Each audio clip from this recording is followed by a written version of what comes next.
What a challenge to talk to one of the most, in my opinion, in life, we've seen within this part of the world great people like Al-Khwarizmi, who invented algorithm. Globally, Newton, Henry Ford, the Wright brother, Albert Einstein, and Elon Musk.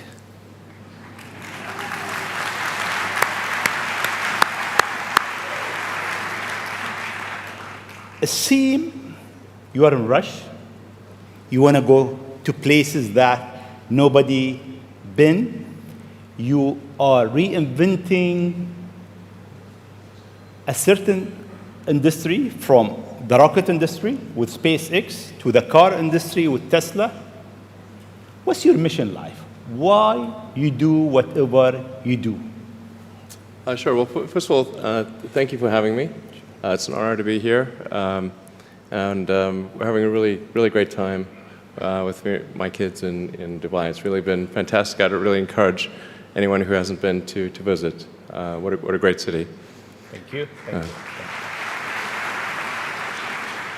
And in terms of the motivations, I guess the sort of kind of a long version of the explanation, but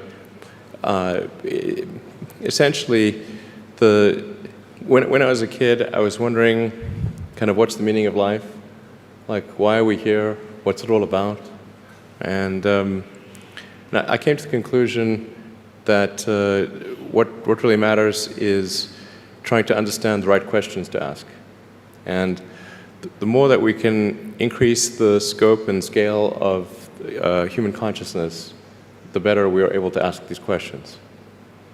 And so I think that there's certain things that are necessary to ensure that the future is good. And some of those things are, in the long term, having long-term sustainable transport and sustainable energy generation, and to be a space-faring civilization, and for humanity to be out there among the stars and be a multi-planetary species. I think being a multi-planet species and being out there among the stars is important for the long-term survival of humanity. And that's one reason, kind of like life insurance for life collectively, life as we know it.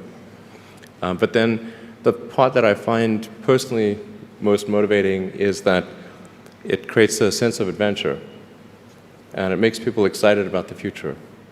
If you consider two futures, one where we are forever confined to Earth until eventually something terrible happens, or another future where we are out there on many planets, maybe even going beyond the solar system, I think that second version is incredibly exciting and inspiring, and there need to be reasons to get up in the morning. Life can't just be about solving problems. Otherwise, what's the point? There's got to be things that people find inspiring and make life worth living.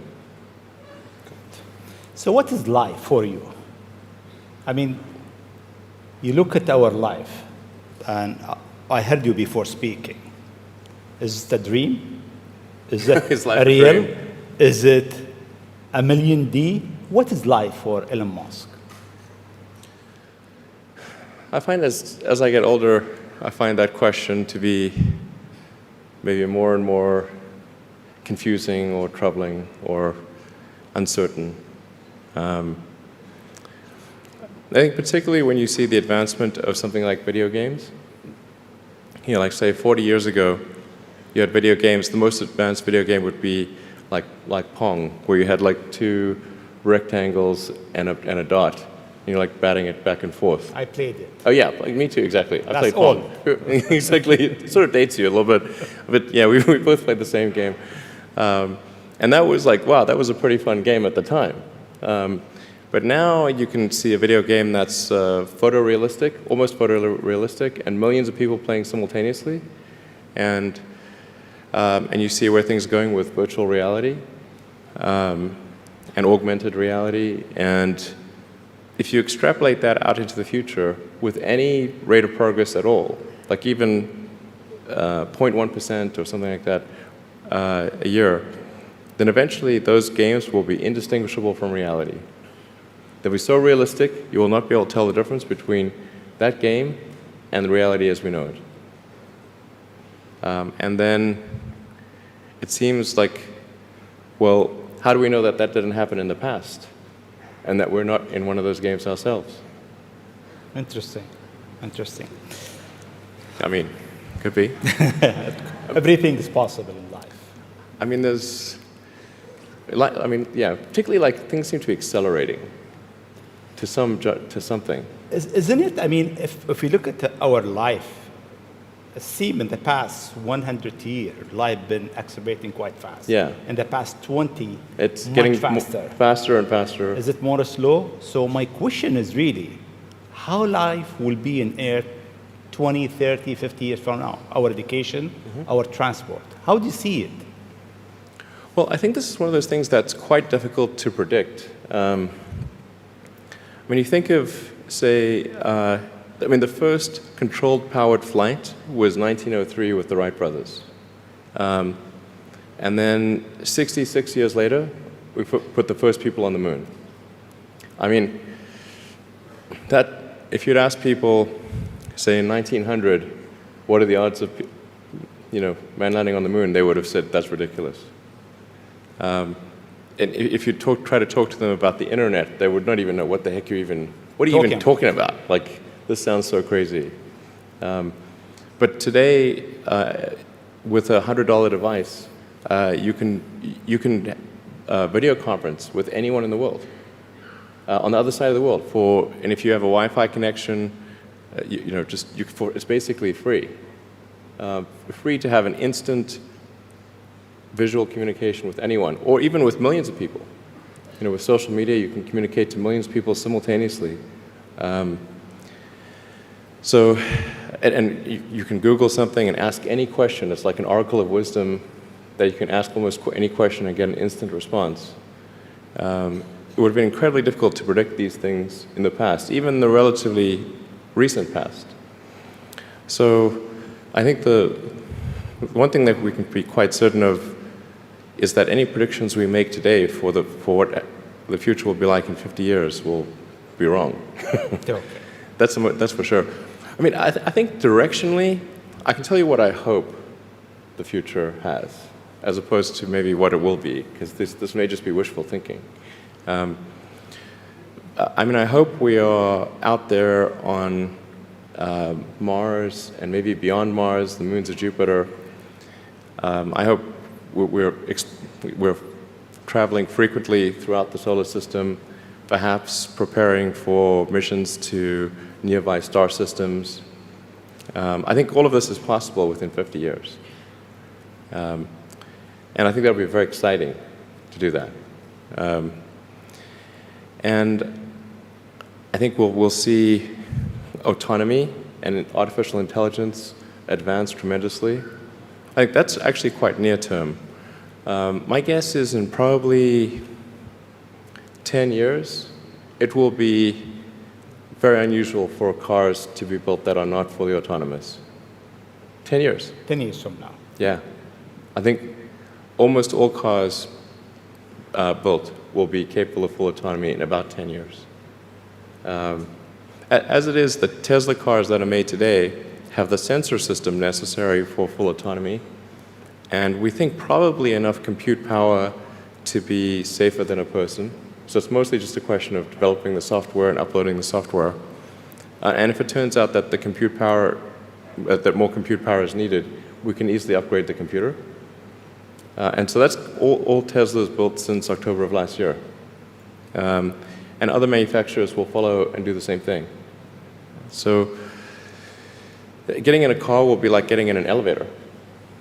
You just tell it where you want to go, and it takes you there with extreme levels of safety. And that'll be normal. It'll just be normal. Like for elevators, there used to be elevator operators. You get in, there'd be a guy moving a lever. Now you just get in, you press the button, and that's taken for granted. So autonomy will be widespread. I think one of the most troubling questions is artificial intelligence. And I don't mean narrow AI, like vehicle autonomy I would put in the narrow AI class. It's narrowly trying to achieve a certain function. But deep artificial intelligence, or what is sometimes called artificial general intelligence, where you could have AI that is much smarter than the smartest human on Earth. This, I think, is a dangerous situation. Why it is dangerous? I mean, there is two views. One view is artificial intelligence will help humanity.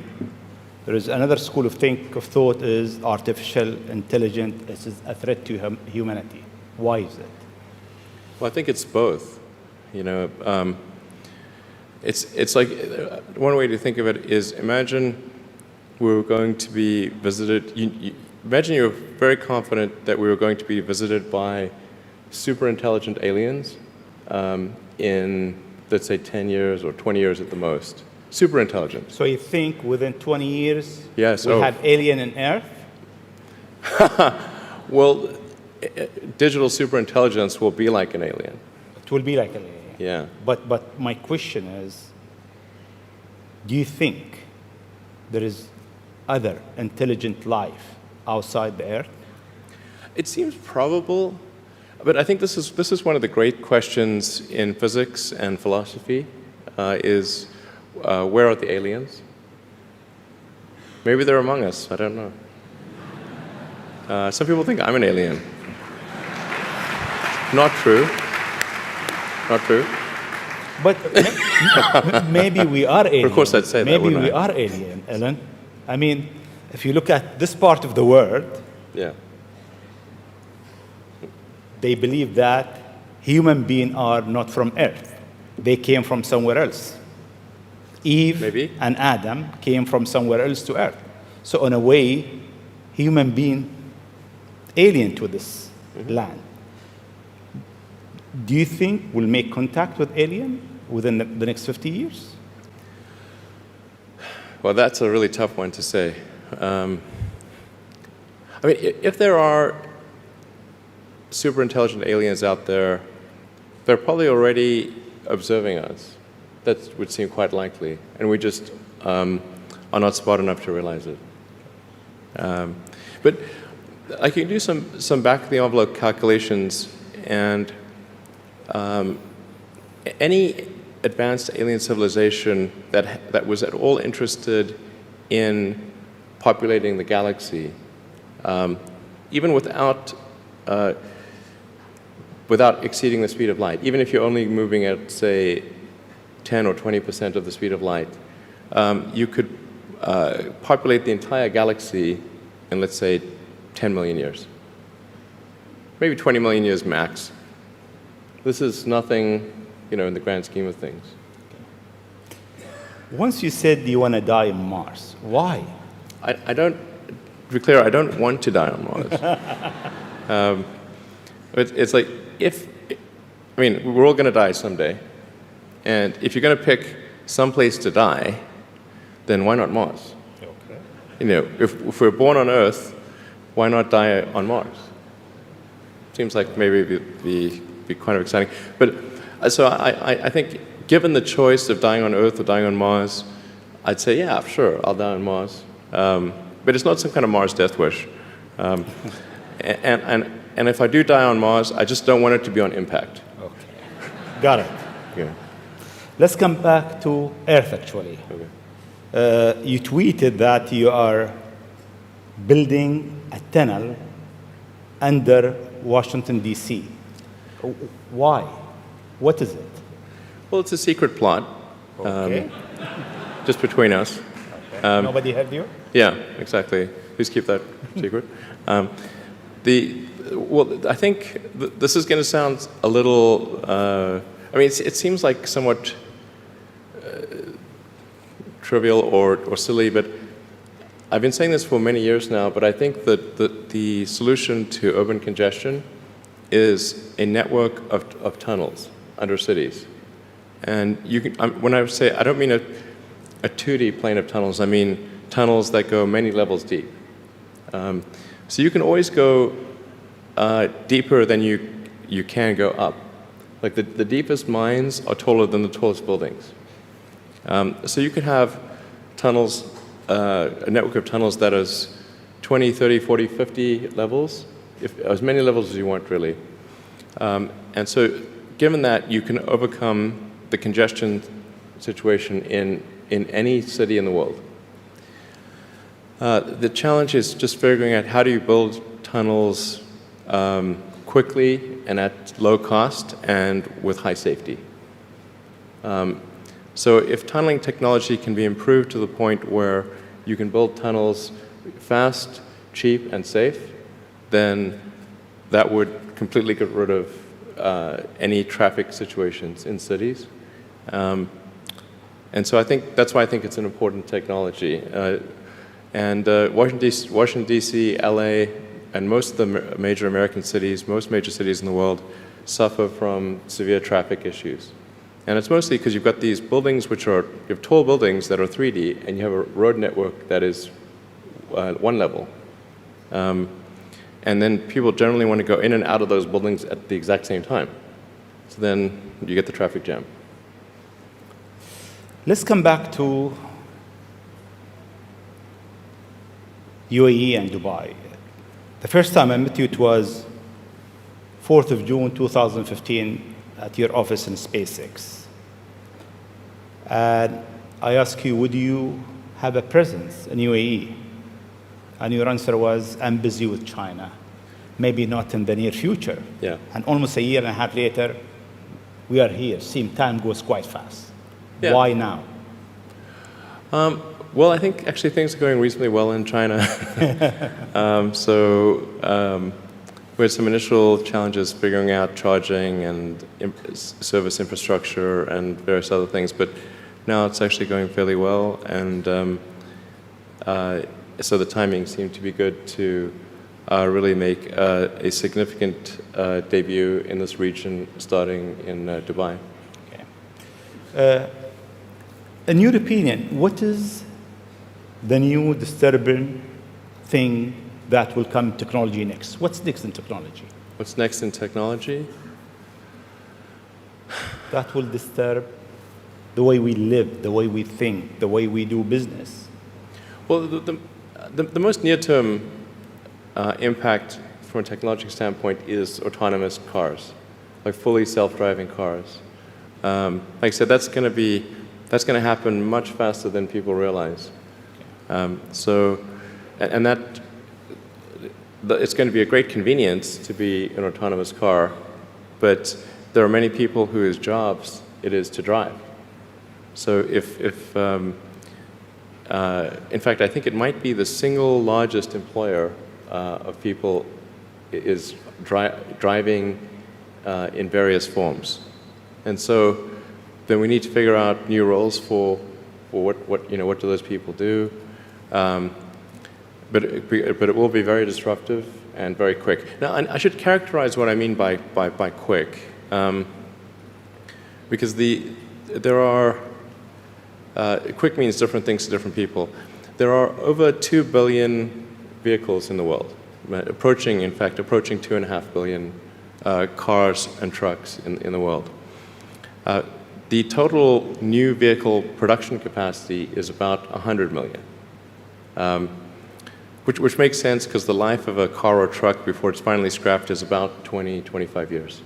So the point at which we see full autonomy appear will not be the point at which there is massive societal upheaval, because it will take a long time to make enough autonomous vehicles to disrupt employment. So that disruption I'm talking about will take place over about 20 years.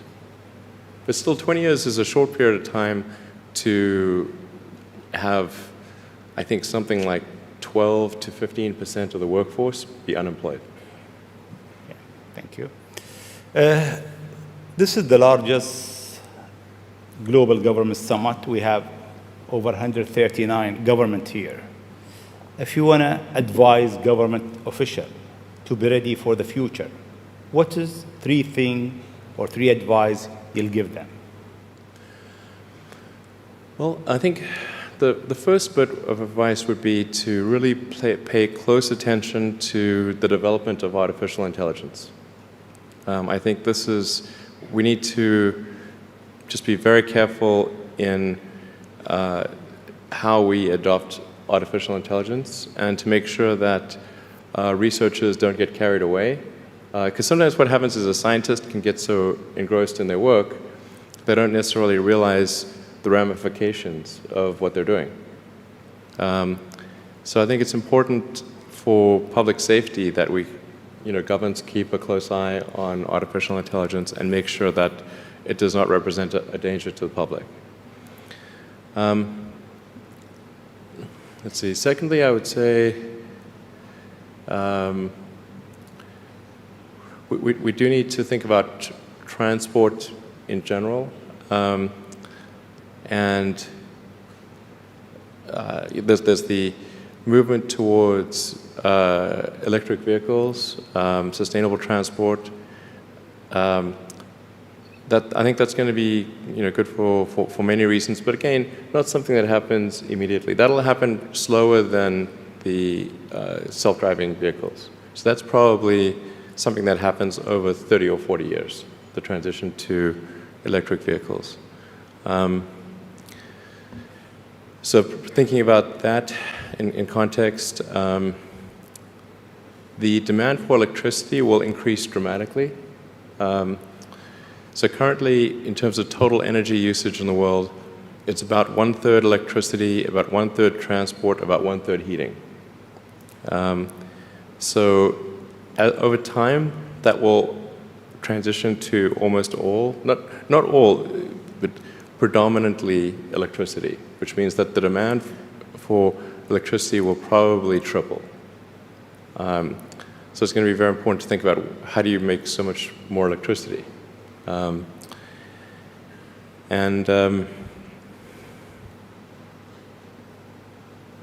Seem they have an easy job. That's it. There's no more challenges for them. No, well, then I think maybe these things do play into each other a little bit. But what to do about mass unemployment? This is going to be a massive social challenge. And I think ultimately we will have to have some kind of universal basic income. I don't think we're going to have a choice. Universal basic income. Universal basic income. I think it's going to be necessary. So it means that unemployed people will be paid across the globe. Yeah. Because there is no job, machine, robot is taking over. There will be fewer and fewer jobs that a robot cannot do better. Okay. That's simply and I want to be clear that these are not things that I think that I wish would happen. These are simply things that I think probably will happen. And if my assessment is correct and they probably will happen, then we need to say, what are we going to do about it? And I think some kind of a universal basic income is going to be necessary. Now, the output of goods and services will be extremely high. So with automation, there will come abundance. There will be almost everything will get very cheap.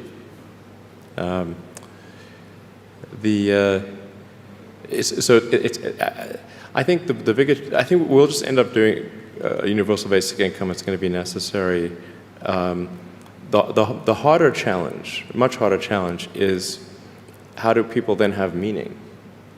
Like a lot of people, they derive their meaning from their employment. So if you don't have, if you're not needed, if there's not a need for your labor, what's the meaning? Do you have meaning? Do you feel useless? That's a much harder problem to deal with. And then how do we ensure that the future is going to be the future that we want, that we still like? No, I mean, I do think that there's a potential path here which is, and we're really getting into science fiction or create sort of advanced science stuff, but having some sort of merger with biological intelligence and machine intelligence. To some degree, we are already a cyborg. You think of like the digital tools that you have, your phone, your computer, the applications that you have, like the fact that, as I was mentioning earlier, you can ask a question and instantly get an answer from Google or from other things. And so you already have a digital tertiary layer. I say tertiary because you can think of the limbic system, kind of the animal brain or the primal brain, and then the cortex, kind of the thinking, planning part of the brain, and then your digital self as a third layer. So you already have that, and it's like if somebody dies, their digital ghost is still around. All of their emails and the pictures that they posted and the social media, that still lives, even if they died. So over time, I think we'll probably see a closer merger of biological intelligence and digital intelligence. And it's mostly about the bandwidth, the speed of the connection between your brain and the digital extension of yourself. Particularly output. And output, if anything, is getting worse. We used to have like keyboards that we'd use a lot. Now we do most of our input through our thumbs on a phone. And that's just very slow. A computer can communicate at 1 trillion bits per second, but your thumb can maybe do, 10 bits per second or 100 if you're being generous. So some high bandwidth interface to the brain, I think, will be something that helps achieve a symbiosis between human and machine intelligence, and maybe solves the control problem and the usefulness problem. Getting pretty esoteric here. I don't know if this is... It's close. Okay. We got it. Always you think out of the box. Your idea is so huge. You want to go to space. You decided to go to space. You did it. You decided that you want to land your rocket back. You failed 7 times, 8 times. Yeah, something like that. Then it landed. More times than I care to count. Yeah. How do you come with this idea, actually? Sometimes they're pushing the human limit. You are always pushing the human limit. Why? Well, I think about what technology solution is necessary in order to achieve the particular goal, and then try to make as much progress in that direction as possible. So in the case of spaceflight, the critical breakthrough that's necessary in spaceflight is rapid and complete reusability of rockets, just as we have for aircraft. You can imagine that if an aircraft was single use, almost no one would fly. Because you can buy, like, say, a 747 might be $250 million, $300 million, or something like that. You'd need 2 of them for a round trip. But nobody's going to pay millions of dollars per ticket to fly, to do air travel. But because you can reuse the aircraft tens of thousands of times, the air travel becomes much more affordable. And the same is true of rockets. So our rocket costs $60 million, roughly. So the capital cost, if it can be used once, is $60 million. But the capital cost, if it can be used 1,000 times, is $60,000. So then if you can carry a lot of people per flight, then you can get the cost of space flight to be something not far from the cost of air flight. So it's extremely fundamental. Because Earth's gravity well is quite deep, Earth has a relatively, fairly high gravity, the difficulty of making a rocket reusable is much greater than the difficulty of making an aircraft reusable. And that's why a fully reusable rocket has never been developed thus far. But if you use the most advanced materials, most advanced design techniques, and you get everything just right, then I'm confident that you can do a fully reusable rocket. Fortunately, if Earth's gravity was even 10% stronger, I would say it would be impossible. You need a team around you to deliver a lot of ideas. How do you choose your team? Based on what? Well, I suppose honestly that it tends to be gut feel more than anything else. So when I interview somebody, my interview question is always the same. It's what do you ask? I said, tell me the story of your life. And the decisions that you made along the way and why you made them. And then, and also tell me about some of the most difficult problems you worked on and how you solved them. And that question, I think, is very important because the people that really solved the problem, they know exactly how they solved it. They know the little details. And the people that pretended to solve the problem, they can maybe go one level and then they get stuck. So, what was your biggest challenge in life? Biggest challenge in life?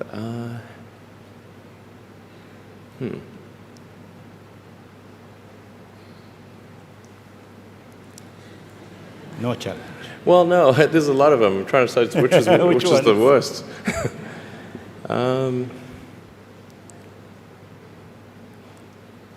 I think just thinking about how to spend time. One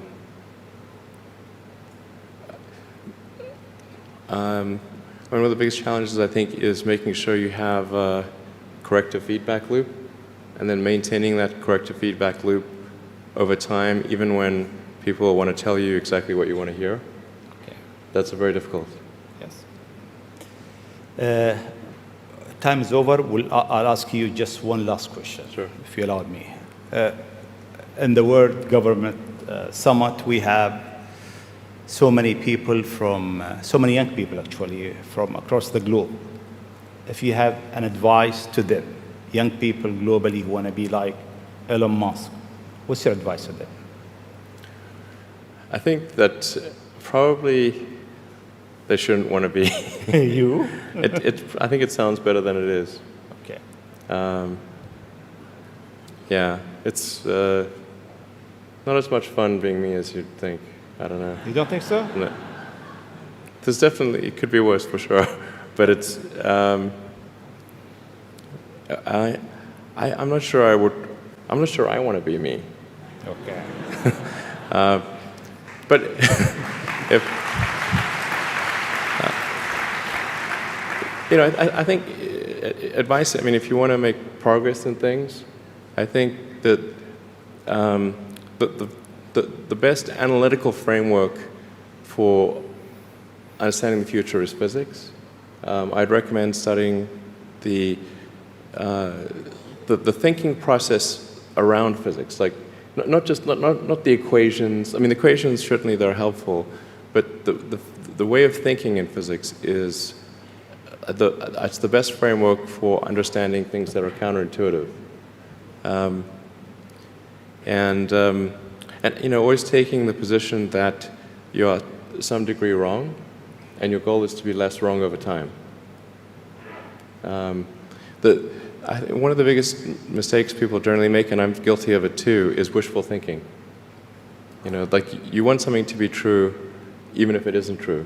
And so you ignore the things that, you ignore the real truth because of what you want to be true. This is a very difficult trap to avoid. And like I said, it's certainly one that I find myself in having problems with. But if you just take that approach of you're always to some degree wrong, and your goal is to be less wrong, and solicit critical feedback, particularly from friends.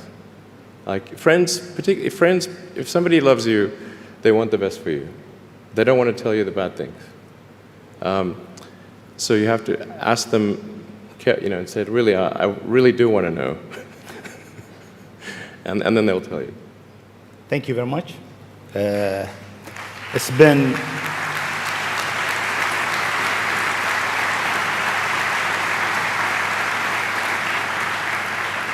It is great for the World Government Summit to have a legend who's creating the future for humanity to share his thought, his idea, his vision, his challenges, and his hope for life. Thank you very much. Thanks for having me.